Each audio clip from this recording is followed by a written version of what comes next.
If you want to be cool, if you want to fit in, if you want to get away, if you want to be oppressed and one of the cool kids, this LGBT thing is the way to go.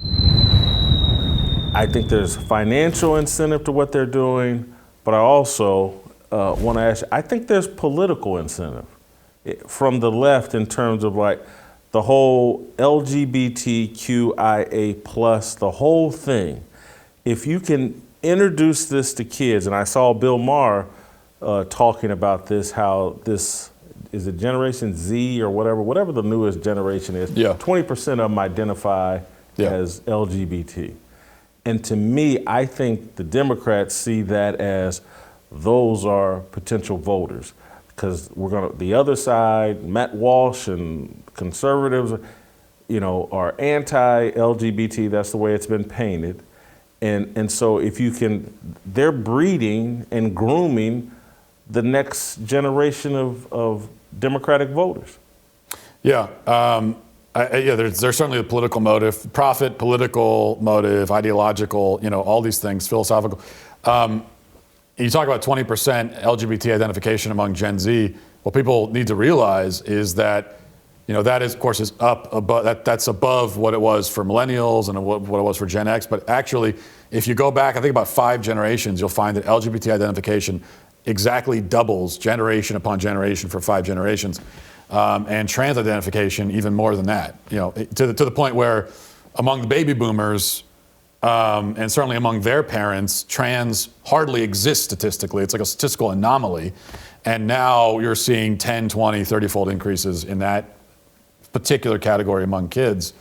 And this obviously is not a coincidence. There's no way to explain it other than this is something that's being done to these generations. There's an agenda here to recruit kids into the alphabet cult. I call them the alphabet mafia. Cult mafia, that works. No matter what, yeah, either way.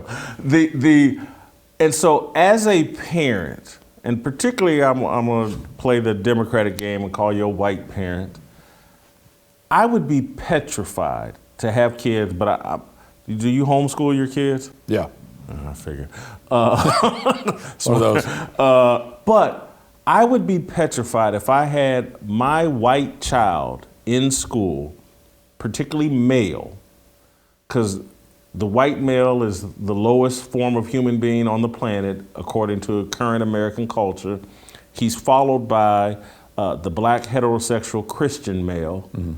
And so I say to my friends all the time, I was like, your kids, the pressure on these boys to identify as something other than white male or black heterosexual Christian male, if you want to be cool, if you want to fit in, if you want to get away, if you want to be oppressed and one of the cool kids, this LGBT thing is the way to go. That pressure is real, and that's why I think all parents need to be right there with you and sending money and guns and whatever else they need to Matt Walsh.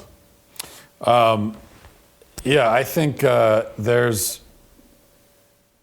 the peer pressure aspect of it, like we talked about. The contagion, you guys talked about it. The social contagion aspect of it cannot be understated. The fact that there's, as you say, there's a social capital in being in the LGBT club. And that's one thing I learned filming. There are a lot of things that I thought I knew most of what there was to know about this issue before we filmed the documentary. I learned a lot through the process. And just to the extent to which there is this social capital in being LGBT, it's the coolest thing, right? So for kids, so they're all looking for their way into it. And then on top of that also, there's this effort, which I think is the most insidious thing of all, and I just hate it so much, what we're doing to kids, where there's a self-loathing. They're being encouraged to hate themselves.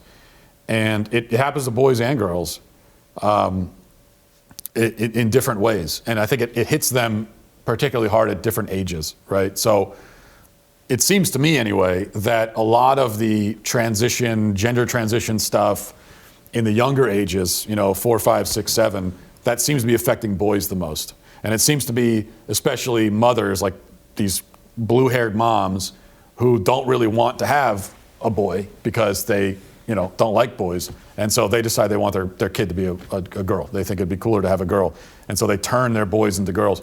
You get into the older ages though, and in the adolescent ages, puberty and around that, it is by far and away mostly girls who are falling victim to this.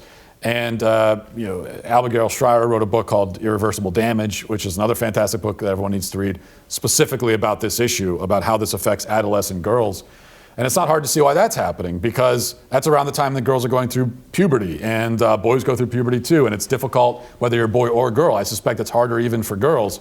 And the changes to your body are much more pronounced and kind of unsettling and sort of shocking for girls. So things are happening to them, and they feel uncomfortable in their own bodies. Which is normal to feel uncomfortable in your own body at times, especially going through puberty.